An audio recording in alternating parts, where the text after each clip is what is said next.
నమస్కారం అందరికి. వాళ్ళు మనతో పాటు మన స్టూడియోలో ఉన్నారు వేదిక్ ఆస్ట్రాలజర్ అయిన అనుపమ గారు. Madam hearty welcome to our channel madam. So firstly channel కి వచ్చినందుకు thank you so much. And అందరూ చాలా ఎక్సైటెడ్ గా ఉన్నారు 2025, ఎందుకంటే 24 మొత్తం కూడా సరే అందరికి కొంచెం మిశ్రమ ఫలితాలు చెప్పుకున్నాము. అంటే కొన్ని రాసుల వారికి బాగుంది, కొన్ని రాసుల వారికి బాగాలేదని చెప్పి. కానీ 2025 దేవుడి దయ వల్ల అలా ఉండకూడదని కోరుకుంటున్నాను. ఉంటే అలా ఏం చేయలేము, కానీ పరిహారాలు చేసుకుంటే కొంచెం బాగుంటుంది అని కూడా మనం నమ్ముతాం. కాబట్టి 2025 లో ఎంత మంచి ఎగ్జైటింగ్ న్యూసెస్ ఉండబోతున్నాయి, ఎంత మంచిగా పాజిటివిటీ ఉండబోతుంది, వెల్త్, హెల్త్, సక్సెస్, ఫ్యామిలీ అందరి గురించి ఒకసారి తెలుసుకుందాం. దానికంటే ముందు 2025 లో ఫస్ట్ గ్రహస్థితులు ఎలా ఉన్నాయో తెలుసుకుందాం. చెప్పండి. Thank you Keerthana. First of all 2025 చాలా మంది ఎక్సైటింగ్ గా వెయిట్ చేస్తూ ఉన్నారు. 2024 లో గ్లోబల్ లెవెల్లో చాలా చేంజెస్ వచ్చాయి అండ్ మనకి వ్యక్తిగతంగా చాలా చేంజెస్ వచ్చాయి కరెంట్ గ్రహ గతుల వల్ల. సో 2025 ఎలా ఉండబోతుంది అంటే, ఫస్ట్ మనకి మెయిన్ గా 4 పెద్ద గ్రహాలు ఏవైతే ఉంటాయో, గురువు, శని, రాహు, కేతువులు, వీళ్ళ గోచార రీత్యా సంచారం జరుగుతుంది అనమాట.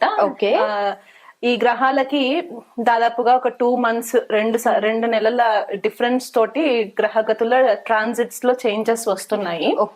సో దాన్ని బట్టి మనం చూసుకుంటే నేషనల్ లెవెల్ అండ్ ఇంటర్నేషనల్ లెవెల్లో చేంజెస్ వస్తాయి. అండ్ వ్యక్తిగతంగా ద్వాదశ రాశుల వాళ్ళ లైఫ్ లో కూడా చాలా చేంజెస్ వస్తూ ఉంటాయి అన్నమాట. పాజిటివ్ చేంజెస్, పాజిటివా నెగిటివ్ అనేది మనము రాశి వారిగా మనం తెలుసుకునే ప్రయత్నం చేసేటప్పుడు అప్పుడు నేను వివరిస్తాను. కాకపోతే ఫస్ట్ ఈ గోచారాలు, ఈ గ్రహాలు ఎప్పుడు చేంజెస్ అవుతున్నాయో డేట్స్ తో సహా చెప్తాను. మనకి న్యూ ఇయర్ ఇంగ్లీష్ క్యాలెండర్ ప్రకారము జనవరి 1st కి మొదలవుతుంది కదా. ఈసారి మనకి అమావాస్య రోజు మనకి న్యూ ఇయర్ మొదలవుతుంది అనమాట. ఇది ఉగాది పంచాంగ రీత్యా కాదని చెప్పేది. సో ఆ డేట్ నుంచి చూసుకుంటే గనక మనకి మార్చి 29వ తారీఖున సాయంకాలము ఇండియన్ టైం ప్రకారం, అంటే న్యూఢిల్లీని మనము సెంట్రల్ బేస్ చేసుకుంటే గనక ఆ టైం ప్రకారం చూసుకుంటే రాత్రి 9:45 మార్చి 29వ తారీఖున శని మనకి మీనరాశిలో ఎంటర్ అవుతుంది అనమాట. కుంభరాశిలో 2.5 సంవత్సరాలు విశాలవంతమైన ట్రాన్సిట్ అయిన తర్వాత మీనరాశిలోకి శని గ్రహం ఎంటర్ అవుతారు అనమాట. అక్కడ ఇంచుమించు 2027 వరకు కూడా శని అక్కడే ఉంటారు, మీనరాశిలో ఉంటారు. తర్వాత మనకి గురువు ట్రాన్సిట్ జరుగుతుంది. మనకి ఈ గురువు కూడా బిగినింగ్ ఆఫ్ ద ఇయర్ లో మనకి వక్రిగతిలోనే ఉంటారు. ఫిబ్రవరి 4వ తారీఖు వరకు వక్రిగతిలోనే ఉండి తర్వాత నార్మల్ డైరెక్ట్ లోకి వస్తారనమాట. అక్కడ నుంచి కంటిన్యూ అయ్యి వృషభ రాశిలో నుంచి కంటిన్యూ అయ్యి మిథున రాశిలోకి ఎంటర్ అవుతారు. గురువు వక్రిగతిలో నుంచి ఫిబ్రవరి 4th డైరెక్ట్ అయిన తర్వాత సుదీర్ఘ ప్రయాణం చేసి మనకి మే 14వ తారీఖున మిథున రాశిలోకి ఎంటర్ అవుతారు అనమాట. సో దీని ప్రభావం వల్ల కొంతమందికి గురుబలం పెరగడము, కొంతమందికి గురుబలం కాస్త లోపించడం అనేది మనకి కనిపిస్తూ ఉంటుంది.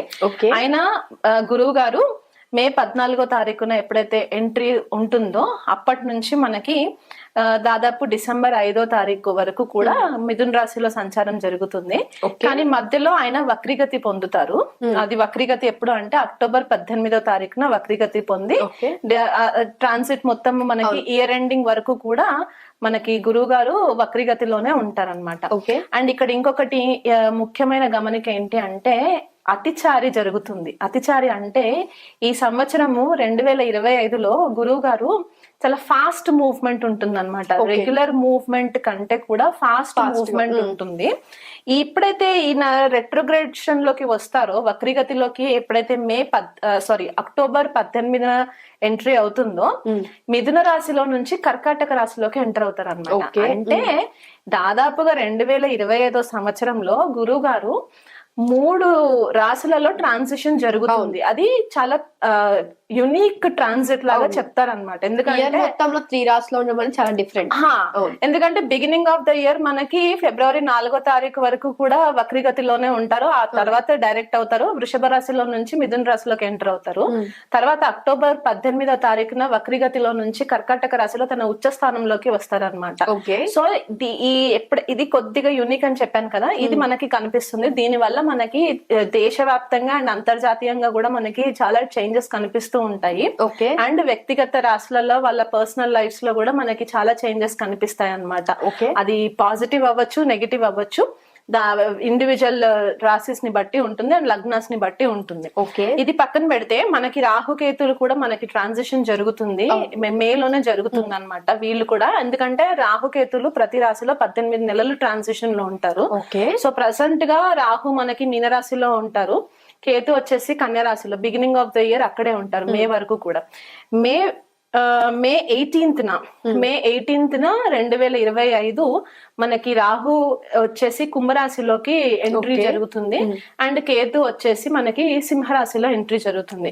కుంభరాశి మనకి శాస్త్ర ప్రకారంగా ఏం చెప్తారంటే రాహు యొక్క స్వక్షేత్రం అని కూడా చెప్తుంటారు అనమాట. అంటే శని రూలింగ్ అయినా కూడా రాహు కో రూలింగ్ కూడా చేస్తారు.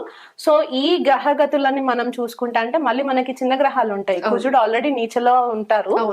డిసెంబర్ 7, 2024లో ఆయన వక్రీగతి పొందినప్పుడు కర్కాటక రాశి నుంచి జనవరి బిగినింగ్ లో జనవరి 20వ తారీఖు ఆ ప్రాంతంలో కుజుడు మనకి మిథున రాశిలో వక్రీగతిలోనే ట్రాన్సిషన్ అవుతుంది. మళ్ళీ అక్కడ నుంచి కొద్దిపాటిగా కర్కాటక రాశిలోకి ఎంట్రీ, మళ్ళీ డైరెక్షన్ వచ్చిన తర్వాత ప్రాపర్ డైరెక్ట్ అయిన తర్వాత కర్కాటక రాశిలోకి ఎంటర్ అయ్యి జూన్ 7th ఆ టైం కి కుజుడు డైరెక్ట్ గా సింహరాశిలోకి ఎంట్రీ అవుతుంది అనమాట. సో ఇవి కాకుండా రవి ఎట్లాగో మనకి ప్రతి నెల చేంజ్ అవుతూ ఉంటారు, బుధుడు శుక్రుడు కూడా దాదాపుగా మనకి రెగ్యులర్ గా చేంజ్ అవుతూ ఉంటారు కాబట్టి దాని ఎఫెక్ట్స్ మనకి మైనర్ లెవెల్లో కనిపిస్తూ ఉంటాయి. బట్ ఈ మేజర్ ఏవైతే ప్లానెట్స్ ఇప్పుడు గ్రహాలు నేను ఏవైతే చెప్పానో రాహు, కేతు, శని అండ్ గురు, వీటి ప్రభావము మనకి చాలా మట్టుకు చేంజెస్ కనిపిస్తూ ఉంటాయి అన్నమాట. సో ఇది బేస్ చేసుకొని మనము కొద్దిగా ఎలా ఉండబోతుంది అనేది తెలుసుకున్నాము. ఇవి కాకుండా మనకి మార్చ్ ఎండింగ్ లో షష్టగ్రహ కూటమి జరుగుతుంది. అది మనకి ఎలాగైతే 2019 డిసెంబర్ 26వ తారీఖున మనకి ధనుసు రాశిలో ఎలాగైతే షష్టగ్రహ కూటమి జరిగిందో ఈసారి మనకి మీనరాశిలో జరుగుతుంది అనమాట షష్టగ్రహ కూటమి. సో దాని గురించి మనం ఇంకొక ఎపిసోడ్ చెప్పుకున్నప్పుడు వివరాలు చెప్తానప్పుడు. అండ్ ఇవి కాకుండా మనకి ఈ సంవత్సరము 4 గ్రహణాలు ఉన్నాయన్నమాట. ఒకటేమో మనకి మార్చ్ లో ఉన్నాయి, 2 గ్రహాలు గ్రహణాలు 2 మార్చ్ లో ఉన్నాయి. అండ్ 2 గ్రహణాలు వచ్చేసి మనకి సెప్టెంబర్ లో ఉన్నాయి అన్నమాట. ఒకటే మంత్ లో 2 ఉన్నాయి. జనరల్లీ మనకి 15 రోజులకు ఒక డిఫరెన్స్ లో వస్తుంది. అమావాస్యకి ఒకటి, పౌర్ణమికి ఒకటి. పౌర్ణమికి మనకి చంద్రగ్రహణం ఉంటుంది, అమావాస్యకి సూర్యగ్రహణం ఉంటుంది. కాబట్టి దాని యొక్క ఎఫెక్ట్స్ కూడా మనకి జన్మ జాతకాలలో పడుతుంది, యాజ్ వెల్ యాజ్ మనకి మండేన్ లెవెల్లో అంటే మేధని జ్యోతిష్యం అని చెప్తూ ఉంటాము, దానిపైన కూడా మనకి గ్లోబల్ లెవెల్లో ఇంపాక్ట్ చూపించే గ్రహణాల ఎఫెక్ట్స్ ఉంటాయి. ఈ గ్రహణాల ఎఫెక్ట్స్ మనకి దాదాపుగా 3 నెలల నుంచి 6 నెలల వరకు దాన్ని ట్రిగరింగ్ పాయింట్స్ ఉంటాయి అన్నమాట. అది పాజిటివ్ అవ్వచ్చు, నెగిటివ్ అవ్వచ్చు. బట్ మోస్ట్ కేసెస్ లో మనం ఏం చెప్తామంటే ఏదైనా కర్మకి సంబంధించి విపరీతంగా బాధలు ఏదైతే పెడుతుంటుందో అక్కడికి వచ్చేసరికి అది ఎండింగ్ పాయింట్ అని కూడా చెప్పి ఒక కొత్త ఎనర్జీని మనకి క్రియేట్ చేయడానికి గ్రహణాలు మనకి హెల్ప్ చేస్తూ ఉంటాయి అన్నమాట. అవి బాధాకరమైన సిచ్యువేషన్స్ అయినా కూడా కొన్ని పాజిటివ్ జరగాలి అంటే కొన్ని మనం వదిలేయాలి. కాబట్టి ఈ రెన్యూ చేసే ఎనర్జీ మనకి ఇంపార్టెంట్ అవుతుంది అన్నమాట ఇక్కడ. సో ఈ గ్రహగతుల్ని మనము ఒకవేళ పరిశీలనలోకి తీసుకుంటే మనకి గ్లోబల్ లెవెల్లో ప్రెడిక్షన్స్ ఎట్లా ఉంటాయి అంటే, ఫస్ట్ ఆఫ్ ఆల్ మనకి పాజిటివ్స్ మాట్లాడుకుందాము. ఇప్పుడు కరెంట్ ఉన్న టెక్నాలజీ కంటే కూడా ఇంకా వాస్ట్ గా అంటే ఇంకా విస్తారంగా మనకి టెక్నాలజీ ఇంప్రూవ్ అయ్యే ఛాన్సెస్ చాలా కనిపిస్తుంటుంది. అందరిలో ఒక కొత్త ఉత్సాహం ఏర్పడుతుంది అనమాట. టెక్నాలజికల్ గా వాళ్ళు కూడా అడ్వాన్స్ అవ్వాలి అనే ఒక ఆలోచన వీళ్ళకి ఎక్కువ అవుతుంది ప్రజలలో. అది భారతదేశంలో ఉన్న వాళ్ళకైనా సరే, అబ్రాడ్ లో ఉన్న వాళ్ళకైనా సరే ఇది వర్తిస్తుంది. అంటే వాళ్ళు ఉన్న ఫీల్డ్ లో కంటే కూడా ఇంకా అడ్వాన్స్డ్ గా ఏదైనా ఒక స్కిల్ సెట్ నేర్చుకోవాలి అనుకునే ఒక ఆలోచన కూడా వీళ్ళు చేసే ప్రయత్నాలు చేస్తారు. ఆర్టిఫిషియల్ ఇంటెలిజెన్స్, ఆగ్మెంటెడ్ రియాలిటీ ఇది చాలా బూమింగ్ లోకి వస్తుంది. అంటే మనకి already artificial intelligence, chat GPT మనకి చాలా స్టార్ట్ అయిపోయింది. దాని వల్ల కొద్దిగా లాసెస్ కూడా కనిపిస్తున్నాయి. అంటే రియాలిటీకి ఆర్టిఫిషియల్ ఇంటెలిజెన్స్ కి భేదం లేకుండా, డిఫరెన్స్ లేకుండా, భేదం లేకుండా మనము కొద్దిగా దాంట్లో క్యారీడ్ అవే అవుతున్నాం కదా. దాని గురించి మనకి కొద్దిపాటిగా ఇంకా అడ్వాన్స్డ్ ఇన్ఫర్మేషన్ వస్తుంది. ఎప్పుడైతే ఈ ఆర్టిఫిషియల్ ఇంటెలిజెన్స్ ఎక్కువ బూమ్ అవుతూ ఉంటుందో ఇక్కడ ఏం జరుగుతుందంటే బేసికల్ గా కొద్దిగా మిస్లీడ్ అయ్యే ఛాన్సెస్ ఉంటాయి, ఇన్ఫర్మేషన్ మిస్లీడ్ అయ్యే ఛాన్సెస్ ఉంటాయి. కాబట్టి దాన్ని బేస్ చేసుకొని కొత్త సైబర్ లాస్ వస్తాయి. అంటే ఇప్పుడు ఉన్న సైబర్ లాస్ అంటే పాలసీస్, టర్మ్స్ అండ్ కండిషన్స్ ఏవైతే ఉంటాయో దాన్ని ఇంకా రిఫైన్ గా చేసి కొత్త లాస్ ని రిలీజ్ చేస్తారు. దాని వల్ల మనకి మీడియా పైన, టెక్నాలజీ పైన చాలా ఇంపాక్ట్ పడే ఛాన్సెస్ ఉంటాయి. ఇన్ఫర్మేషన్ కొద్దిగా మిస్యూజ్ అయ్యే ఛాన్సెస్ కూడా మనకి కనిపిస్తూ ఉంటాయి. ఇన్ఫర్మేషన్ కూడా చాలా జాగ్రత్తగా మనకి బ్యాంకింగ్ ఇన్ఫర్మేషన్ అవ్వచ్చు, లేకపోతే ఇంకా ఇంపార్టెంట్ పర్సనల్ డేటా ఇన్ఫర్మేషన్ అయినా సరే ఇవి కొద్దిపాటిగా మనము కేర్ఫుల్ గా ఉంచుకోవడము చెప్పదగిన సూచన అన్నమాట. అది కాకుండా స్కామ్స్ ఏవైనా ఉంటే గనక, అంటే financial transactional scams, bank scams ఈ మధ్య చాలా ఎక్కువ జరుగుతుండే.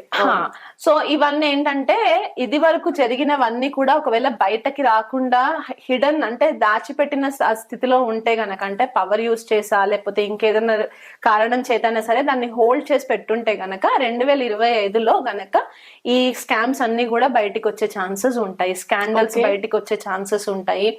అండ్ గ్లోబల్ ఇంటర్నేషనల్ లెవెల్స్ లో కూడా మనకి మిత్రత్వం ఏదైతే కంట్రీస్ తోటి ఉంటాయో, దేశ నాయకులతోటి మిత్రత్వం ఉంటుందో అవి కూడా కొద్దిగా ఆల్టర్ అయ్యే ఛాన్సెస్ కనిపిస్తాయి అన్నమాట. ఓకే. అండ్ చాలా మంది కూడా పాజిటివ్ ఆస్పెక్ట్ లో చూసుకుంటే ఆధ్యాత్మికమైన మార్గంలో పయనం చేయాలి అనే ఒక ఆలోచన వీళ్ళల్లో ఇంక్రీజ్ అవుతుంది. ఎందుకంటే ఇప్పుడు మనం చూస్తున్న కరెంట్ లేటెస్ట్ ట్రెండ్ ఏంటంటే చాలా చేంజెస్ వచ్చాయి మనకి. పోస్ట్ కోవిడ్ చూసుకుంటే కొద్దిగా కేర్లెస్నెస్ కూడా పెరిగింది, రెస్పాన్సిబిలిటీస్ కొద్దిగా తగ్గాయి కదా. ఒక చూస్తున్నాం మనం రియాలిటీ లైఫ్ లో చూస్తున్నాం. సో ఇప్పుడు ఏంటంటే ఆ ఒక హ్యాబిట్ కి అలవాటు పడిపోయిన వాళ్ళకి విసుగు పుట్టేసి ఇది కాదు లైఫ్, ఇంకేదో బెటర్ ఉంది అని చెప్పి అందరూ కూడా ఆధ్యాత్మికమైన మార్గంలోకి వెళ్ళడానికి ట్రై చేసే 2025 మనకి కనిపిస్తూ ఉందన్నమాట. దీని వల్ల ఏమవుతుందంటే భారతదేశంలో చాలా మంది ఫారినర్స్ ఇండియాకి వచ్చి స్పిరిచువల్ అప్లిఫ్ట్మెంట్ కోసము ప్రయత్నాలు చేసే ఛాన్సెస్ ఉన్నాయి. అంటే ఇక్కడ మనది కర్మభూమి కాబట్టి ఆధ్యాత్మికంగా మనకి యోగా, మెడిటేషన్, జ్యోతిష్యము, అకల్ట్ సబ్జెక్ట్స్ ఇవన్నీ కూడా భూమిలోకి వచ్చే ఛాన్సెస్ మనకి 2025 లో కనిపిస్తుంది. దీని వల్ల మనకి ఈ స్పిరిచువల్ లైన్ లో ఉన్న వాళ్ళకి కొద్దిపాటిగా ప్రాఫిట్ జరుగుతుందని కూడా మనం చెప్పుకోవచ్చు అన్నమాట. చాలా మంది కూడా ఎవరైతే నాన్ వెజిటేరియన్ తినే వాళ్ళు ఉంటారో వాళ్ళందరూ కూడా మెల్లిమెల్లిగా వెజిటేరియన్ కి కన్వర్ట్ అయ్యే ఛాన్సెస్ ఉన్నాయి. ఇది ఒక గుడ్ న్యూస్ అన్నమాట. హెల్త్ పరంగా కూడా చాలా కాన్షియస్ అవుతూ ఉంటారు, హెల్త్ ని కొద్దిగా కేర్ఫుల్ గా హ్యాండిల్ చేసుకోవాలి అని చెప్పేసి. అండ్ నెగటివ్ ఆస్పెక్ట్స్ కి వచ్చేస్తే కనుక ఇక్కడ ఏమవుతుందంటే ఒక లాంగ్ లాస్టింగ్ రిలేషన్షిప్స్ కానీ, ఫ్రెండ్షిప్స్ కానీ ఏవైతే ఉంటాయో, కర్మబంధితమైన రిలేషన్షిప్స్ ఏవైతే ఉంటాయో అవన్నీ కూడా కొద్దిగా ఈ సంవత్సరం కట్ అయిపోయే ఛాన్సెస్ కనిపిస్తుంది. ఓకే. ఎందువల్ల కట్ అవుతుంది అంటే మనకి ఈ గ్రహగతి ఏదైతే చెప్పానో, అండ్ మనకి షష్టగ్రహ కూటమి యొక్క ఎఫెక్ట్, మళ్ళీ దానిపైన మనకి గ్రహణాల ఎఫెక్ట్స్ ఇవి ఏవైతే ఉన్నాయో, ఈ గ్రహాల యొక్క ఎనర్జీస్ వల్ల కూడా ఇంకా నేను ఇది వేగలేను, నా వల్ల అవ్వట్లేదు అనుకునే కొన్ని రిలేషన్షిప్స్ ఉంటాయి. పర్సనల్ గా మనకి ఎవరు బయటికి చెప్పుకోరు, కానీ అవన్నీ కూడా కట్ అయ్యే ఛాన్సెస్ కనిపిస్తాయి. ఎవరు కాంప్రమైజ్ అయ్యే ఛాన్సెస్ లేవు ఇక్కడ.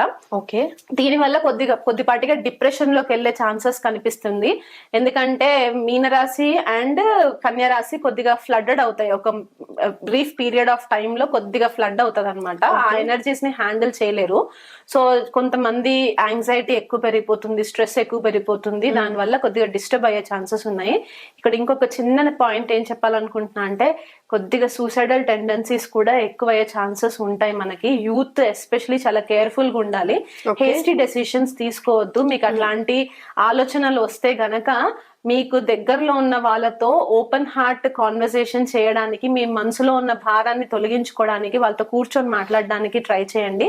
ఈ వీడియో త్రూగా నేను చెప్పేది ఏంటంటే తల్లిదండ్రులు ఎస్పెషల్లీ టీనేజ్ వయసులో ఉన్న వాళ్ళు పిల్లలు ఎవరైతే ఉంటారో వాళ్ళని కొద్దిగా పట్టించుకోవడానికి ట్రై చేయండి. ఎస్పెషల్లీ మానసికమైన ఇబ్బందులు ఏవైనా ఉంటే కనుక, చెప్పుకోలేని బాధలు ఏవైనా ఉంటే కనుక, ఎందుకంటే హేస్టీ డెసిషన్స్ తీసుకొని లైఫ్ పాడైపోయే ఛాన్సెస్ కనిపిస్తున్నాయి. అండ్ ఇంటర్నేషనల్ లెవెల్లో కూడా మనకి క్రాస్ బార్డర్ టెర్రరిజం పెరిగే ఛాన్సెస్ ఉన్నాయి. క్రాస్ బార్డర్ టెర్రరిజం పెరిగినప్పుడు ఏమవుతుందంటే ఒక దేశం నుంచి ఇంకొక దేశంకి వలస వెళ్ళడానికి ఎవరైతే చూస్తూ ఉంటారో, రెఫ్యూజీస్ అంటూ ఉంటాం మనం వాళ్ళని, వాళ్ళు ఏమవుతుందంటే వేరే కంట్రీస్ కి వెళ్ళినప్పుడు అక్కడ గవర్నమెంట్ కొన్ని రెస్ట్రిక్షన్స్ పెట్టేస్తుంది. ఎందుకంటే వాళ్ళకంటూ ఒక లిమిట్ ఉంటుంది. ఆ లిమిట్ దాటిన తర్వాత వాళ్ళు వీళ్ళని అలౌ చేయకపోయేసరికి అక్కడ కామన్ పబ్లిక్ కొద్దిగా రెబెలియస్ గా ఎదురు తిరిగి దాడి చేసే దాఖలాలు కనిపిస్తున్నాయి. దేశ నాయకులకి, రాష్ట్ర నాయకులకి, అంతర్జాతీయ రాష్ట్ర నాయకులకి ఎవరైతే ఉన్నారో వాళ్ళకి కూడా కొద్దిగా ఆపదలు ఏర్పడే ఛాన్సెస్ ఉన్నాయి. సో ఎస్పెషలీ మనకి లీడర్షిప్ రోల్స్ లో, కరెంట్ లీడర్షిప్ రోల్స్ లో ఎవరైతే ఉన్నారో వాళ్ళకి మాస్ పబ్లిక్ నుంచి కూడా కొద్దిపాటిగా ఎదురు తిరిగే ఛాన్సెస్ కనిపిస్తున్నాయి. అండ్ ఇంకొకటి ఏంటంటే కాంపిటీషన్ ఎక్కువ పెరుగుతూ ఉంటుంది. ఒక కంట్రీ టు ఇంకొక కంట్రీకి మనకి కాంపిటీషన్ ఎక్కువ పెరుగుతూ ఉంటుంది. దాని వల్ల నాలెడ్జ్ ఎక్కువ నేర్చుకోవాలి అని చెప్పేసి కూడా ఛాన్సెస్ ఉంటాయి.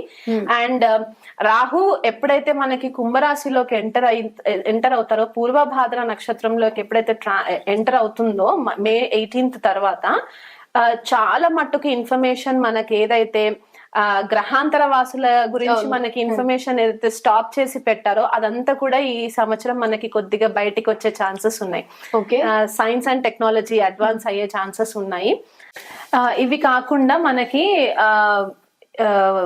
రాహు మీనరాశిలో ట్రాన్సిట్ అయిన తర్వాత ఈ షష్టగ్రహ కూటమి కూడా మనకి ఉంది కాబట్టి దీని ప్రభావం వల్ల మనకి ఏమవుతుందంటే కొద్దిపాటిగా సునామీలు రావడము, సముద్ర తీరాన కొద్దిపాటిగా అలలు ఉప్పొంగడము, హరికేన్స్ రావడము, మనకి వెస్ట్ లో హరికేన్స్ ఎక్కువ వస్తూ ఉంటాయి, సైక్లోన్స్ రావడం, తెలుగు రాష్ట్రాలలో వర్షాలు ఎక్కువ పడడము, సైక్లోన్ ఎఫెక్ట్స్ రావడము, దానివల్ల పంట నష్టం జరగడము, కొద్దిపాటిగా ప్రాణ నష్టం కూడా జరిగే ఛాన్సెస్ మనకి కనిపిస్తుంది ఈ సంవత్సరము 2025 లో. భూకంపాలు రావడము, ఎస్పెషల్లీ మనకి నార్త్ ఇండియాలో భూకంపాలు రావడము, సౌత్ ఇండియాకి వచ్చేసరికి మనకి కొద్దిపాటిగా సునామీస్, సైక్లోన్స్ ఇవన్నీ వచ్చే ఛాన్సెస్ మనకి, జల ప్రమాదాలు, ఎస్పెషలీ ఈ యూత్ ఎవరైతే బీచ్ పార్టీస్ అని చెప్పేసి బీచ్ కి వెళ్ళాలి, గోవాకి వెళ్ళాలి, చెన్నైకి వెళ్ళాలి అని ఎవరైతే అనుకుంటూ ఉంటారో వీళ్ళు కొద్దిపాటిగా కేర్ఫుల్ గా ఉండాలి. ఈ జల ప్రమాదాలు జరిగే ఛాన్సెస్ మనకి చాలా మట్టుకు క్లియర్ గా కనిపిస్తుంది అనమాట 2025లో. దీనివల్ల ఇమోషనల్ టర్మాయిల్ అంటే చాలా మానసికమైన భావోద్వేగాలకు లోనయ్యే సిచ్యువేషన్స్ కూడా మనకి సంవత్సరం కనిపిస్తుంది. కామన్ పబ్లిక్ కొద్దిగా వచ్చేసరికి ఏంటంటే మనకి లీడర్స్ ఏదైతే ప్రామిస్ చేస్తారో ఆ ప్రామిస్ ని వీళ్ళు కనుక ఒకవేళ నిలబెట్టుకోలేకపోతే కామన్ పబ్లిక్ కొద్దిపాటిగా ఎదురు తిరిగే ఛాన్సెస్ కనిపిస్తూ ఉన్నాయి. కొన్ని సార్లు ఏమవుతుందంటే కొన్ని పథకాల పేర్ల పైన కూడా జరుగుతూ ఉంటాయి కదా, అది వీళ్ళకి టైం కి అందుబాటు అవ్వక కూడా కొద్దిగా రెబెల్ గా తిరిగే ఛాన్సెస్ కనిపిస్తున్నాయి. ఎందుకంటే ఒక నెల 15 రోజులు పై వరకు కూడా శని రాహులు కలిసి మీనరాశిలో ఉంటారు కాబట్టి దాని ఎఫెక్ట్ మనకి చాలా ఎక్కువ కనిపిస్తూ ఉంటుంది. అండ్ ఎవరైనా గృహయోగాలు అవి ఇవి శుభకార్యాలు చేసుకోవాలంటే వాళ్ళ యొక్క జన్మ జాతకాలు అండ్ మన రాసులని బట్టి మనకి డిఫరెన్స్ తెలుస్తుంది. ఇప్పటి వరకు మనం చెప్పుకున్న ప్రెడిక్షన్స్ అన్ని కూడా ఏంటంటే మండెన్ లెవెల్లో ఉండే ప్రెడిక్షన్స్ అన్నమాట. అంటే గ్లోబల్ గా మనకి ఎఫెక్ట్స్ ఎట్లా ఉంటాయి అని చెప్పేసి. ఈ ఓవరాల్ గా 2025లో మనకి ఒక లెసన్ ఏమొస్తుంది అంటే కలెక్టివ్ కాన్షియస్నెస్, అంటే అందరూ కూడా ఒకే ఒక ఆధ్యాత్మికమైన మార్గంలో పయనం చేయాలి. అంటే మనకి మానవ సంబంధాలు కొద్దిగా తెగిపోయిన ఉన్నట్టు అనిపించింది. కోవిడ్ ఉన్నంత కాలం వరకు కూడా హ్యుమానిటీ బానే ఉండింది, కానీ ఎప్పుడైతే ఈ మళ్ళీ నార్మల్ కి వచ్చిందో అందరు మళ్ళీ ఎవరి లైఫ్ వాళ్ళు లీడ్ చేసేసుకుంటూ ఎవరికి ఇష్టం వాళ్ళు కంటిన్యూ చేస్తున్నారు కదా. మళ్ళీ 2025లో ఏంటంటే చాలా మట్టుకు ప్రేమ భావాలు పెరగడము, ఒకరినొకరు మళ్ళీ కొద్దిగా ఆప్యాయత పలకరించుకోవడము, కరుణ, జాలి, ప్రేమ ఇవి ఎక్కువ కనిపించే ఛాన్సెస్ మనకి కనిపిస్తూ ఉన్నాయి. యోగా, మెడిటేషన్ దీంట్లో వెళ్ళాలి అని చెప్పేసి చాలా మంది ఆలోచిస్తూ ఉంటారు, డెసిషన్స్ తీసుకుంటారు కూడా. అది కాకుండా మెడిసిన్ ఫీల్డ్ లోకి వచ్చేసరికి ఏంటంటే కొత్త రకమైన మందులు కనిపెట్టడము, కొత్త డ్రగ్స్ బయటికి రావడము, ఏదైనా సీరియస్ వైరస్ కూడా వచ్చే ఛాన్సెస్ ఉన్నాయి. ఎందుకంటే ఈ షష్టగ్రహ కూటమి ఎఫెక్ట్ మనకి కన్యా రాశి పైన పడుతుంది కాబట్టి ఆ టైంలో మనకి కొద్దిపాటిగా కొత్త రకమైన వైరస్ స్ప్రెడ్ అయ్యే ఛాన్సెస్ ఉన్నాయి. కాబట్టి దానిని కౌంటర్ అటాక్ చేయడానికి కొత్త రకమైన మెడిసిన్స్ కూడా వీళ్ళు మళ్ళీ అందుబాటులోకి తీసుకొచ్చే ఛాన్సెస్ ఉంటాయి. మెడిసిన్ ఫీల్డ్ లో కూడా చాలా మట్టుకు సైంటిఫిక్ కల్మినేషన్ జరిగి ఇక్కడ కొత్త కొత్త విషయాలని ఆవిష్కరణ జరిగే ఛాన్సెస్ ఉన్నాయి. ఆల్రెడీ మనకి క్లోన్ టెక్నాలజీ అనేది ఒకటి చూస్తూ ఉన్నాము, అది ఇంకా కొద్దిగా అడ్వాన్స్డ్ లెవెల్లో జరిగే ఛాన్సెస్ ఉన్నాయి. సో ఓవరాల్ గా చూసుకుంటే 2025 వచ్చేసరికి ఏంటి అంటే మొదటి 6 నెలలు కూడా కొద్దిపాటిగా చాలా నడక నడుస్తుంది అన్న ఫీలింగ్ లోనే ఉంటారు. అంటే 2024 కి 2025 కి పెద్దగా తేడా లేదు అన్నట్టే కనిపిస్తుంది. కానీ ఒక్కసారి ఎప్పుడైతే కంప్లీట్ గా ఈ పెద్ద గ్రహాలన్నీ కూడా మార్పులు జరుగుతాయో జూన్ 1 నుంచి కూడా మెల్లిగా బండి కొద్దిగా ఫాస్ట్ గా వెళ్తుంది అనే ఒక ఫీలింగ్ లోకి అన్ని రాసుల వాళ్ళకి ఇది ఒక పాజిటివ్ గానే చెప్పుకోవచ్చు. అంటే ఫస్ట్ హాఫ్ కంటే కూడా సెకండ్ హాఫ్ అన్ని రాసుల వాళ్ళకి కూడా చాలా బాగుంటుంది. ఓకే మేడం, ఇప్పుడు నార్మల్ గా ఇంతవరకు చెప్పారు, అంటే గ్రహస్థితులు ఎలా ఉన్నాయి, గ్లోబల్ వైజ్ గా ఎలా ఉందో. ఇప్పుడు ముందుగా మనం ఒక్కొక్క రాశి గురించి తెలుసుకుందాం. మేడం, తులారాశి వారికి ఈ న్యూ ఇయర్ లో ఎలా ఉండబోతుందో ఒకసారి వివరించండి. తులారాశి వాళ్ళకి ఈ సంవత్సరం 2025 గోచార రీత్యా చూసుకుంటే కొద్దిపాటిగా 2024 నుంచి కంటిన్యూ అయిన కొన్ని ప్రాబ్లమ్స్ బిగినింగ్ కొన్ని కంటిన్యూ అవుతుంది 2025లో కూడా. ఎందుకంటే గ్రహగతులని చూసుకుంటే వీళ్ళకి పంచమ స్థానంలో శని గోచారము, షష్ఠ స్థానంలో రాహు గోచారము, వ్యయస్థానంలో కేతు గోచారము, అండ్ గురు వచ్చేసి అష్టమ స్థాన గోచారం. వీళ్ళకి అసలు గురుబలం లేదనమాట. గత కొంతకాలంగా ఒక 1 year నుంచి గురుబలం లేదు. సో అందులో పంచమంలో శని కూడా ఏంటంటే ఆలోచన శక్తి కూడా కొద్దిగా డిలేస్ అవ్వడము, అనుకున్న పనులు ఏవి కూడా సరిగ్గా హెల్ప్ కంటిన్యూ అవ్వకపోవడము, ఇమోషనల్ సపోర్ట్ లేకపోవడము, ఫ్యామిలీ పరంగా ఇమోషనల్ సపోర్ట్ లేకపోవడం, పిల్లలు వీళ్ళ మాట వినకపోవడము, ప్రథమ సంతానం తోటి వీళ్ళకి కొద్దిపాటిగా ఇబ్బందులు ఫేస్ అవ్వడము. తులారాశి తులా లగ్నం వాళ్ళకి వాళ్ళు ప్రాపర్ గా సెటిల్ అవ్వకపోవడము, లేకపోతే వాళ్ళ పెళ్లిళ్ళ విషయాలలో కానీ వాళ్ళ చదువుల విషయాలలో, అంటే పెళ్లి అంటే ఆ ఏజ్ లో ఉన్న పిల్లల గురించి, లేకపోతే చిన్న పిల్లల విషయంలో అయితే వాళ్ళ హెల్త్ సరిగ్గా సపోర్ట్ చేయకపోవడము, ఇవన్నీ మనము చూస్తూ వచ్చాము. అండ్ స్వతహాగే తులారాశి వాళ్ళకి గురుబలం లేకపోవడం కూడా వీళ్ళు ఏ పని మొదలు పెట్టుకున్నా కొద్దిపాటిగా డిలేస్ రావడం అనేది మనము చూస్తూ వచ్చాము. గుప్త శత్రువులు అధికమైపోవడము, దానివల్ల వీళ్ళ అంతర్గతంగా ఏవైతే చెప్పుకోవాలనుకున్న సిచ్యువేషన్స్ ఉన్నాయో, టాపిక్స్ ఉన్నాయో అవి ఎవరితో కూడా సరిగ్గా షేర్ చేసుకోలేకపోవడము, ఇలాంటి సిచ్యువేషన్స్ కనిపిస్తూ ఉన్నాయి. కాకపోతే వీళ్ళకి మార్చి తర్వాత శని షష్ఠ స్థానంలోకి సంచారం జరగడము, షష్ఠ స్థానంలో రాహు శనులు కలిసి ఉండడము, మార్చి 29 నుంచి మే 18 వరకు అక్కడ షష్ఠ స్థానంలో ఉండడం ఏంటవుతుందంటే, ఇప్పటి వరకు ఎవరైనా వీళ్ళ పైన శత్రుత్వము ఉంటే గనక వాళ్ళ శత్రుత్వము వీళ్ళ వల్ల కొద్దిగా కట్ ఆఫ్ అయిపోతుంది అనమాట. ఈ గ్రహాలు కొద్దిగా వీళ్ళకి హెల్ప్ చేస్తాయి. ఇక్కడ షష్ఠ స్థానంలో ఎప్పుడైనా సరే పాపగ్రహాల సంచారము చాలా పాజిటివ్ రిజల్ట్స్ ఇస్తాయి. సో ఇక్కడ శని రాహువులు కలవడం వల్ల ఏంటంటే శత్రువులు ఎండ్ అయిపోవడం అనమాట, శత్రువుల పైన జయం పొందడం అది కనిపిస్తుంది. దీర్ఘకాలికంగా ఏదైనా జబ్బులు ఉంటే గనక దానికి కూడా ఒక ప్రాపర్ రెమెడీ దొరకడం అనేది మనకి కనిపిస్తుంది. ఎందుకంటే 6th house మనకి రోగస్థానం అని కూడా చెప్తూ ఉంటాము. రాహు కేతు మనకి మే 18వ తారీఖున ట్రాన్సిట్ జరుగుతుంది కాబట్టి రాహు పంచమ స్థానంలోకి ట్రాన్సిట్ అవ్వడము, కేతు లాభస్థానంలోకి ట్రాన్సిట్ అవ్వడం ఏంటంటే, ఇక్కడ పంచమ స్థానంలో రాహు ఏంటంటే ఊహాలోకంలో మనల్ని ఉంచుతూ ఉంటారు కాబట్టి, పంచమ స్థానము ప్రేమ సంబంధాలకి సంబంధించిన స్థానం కాబట్టి వీళ్ళు ఒక ఫ్యాంటసీ వరల్డ్ లో ఉండడము, తులారాశి వాళ్ళు కొత్త వ్యక్తుల పరిచయాలు జరగడము, ఆ వ్యక్తులతోటి వీళ్ళు ఒక రిలేషన్షిప్ లోకి వెళ్ళడము, దానివల్ల అంటే ఇది మ్యారీడ్ తులారాశి వాళ్ళైతే కొంచెం కేర్ఫుల్ గా ఉండాలి. కొత్త వ్యక్తుల పరిచయాల వల్ల వీళ్ళు ఒక అనుకోని రిలేషన్ లోకి గనక వెళ్తే ఎగ్జిస్టింగ్ రిలేషన్షిప్స్ లో కొద్ది ప్రాబ్లమ్స్ వస్తూ ఉంటాయి. కాకపోతే గుడ్ థింగ్ ఏంటంటే వీళ్ళకి భాగ్యస్థానంలో గురు సంచారం జరుగుతుంది. అష్టమ గురువు ట్రాన్సిట్ అయిపోయి భాగ్యస్థానంలో గురు సంచారము చాలా ఇంపార్టెంట్ ట్రాన్సిట్ అని కూడా మనం చెప్పుకోవచ్చు అనమాట. వీళ్ళకి ఏంటంటే భాగ్యవృద్ధి జరగడము, గత 1 year లో ఏవైతే ప్రాబ్లమ్స్ ఫేస్ చేస్తారో వీళ్ళకి ఒక డైరెక్షన్ దొరకడము, గురువు యొక్క సపోర్ట్ వీళ్ళకి లగ్నం పైన పడడము, ఇది వరకు ఏదైతే ప్రాబ్లమ్స్ ఉండినాయో అవన్నిటికీ కూడా కొద్దిగా రిలీఫ్ దొరకడం అనేది మనకు కనిపిస్తుంది.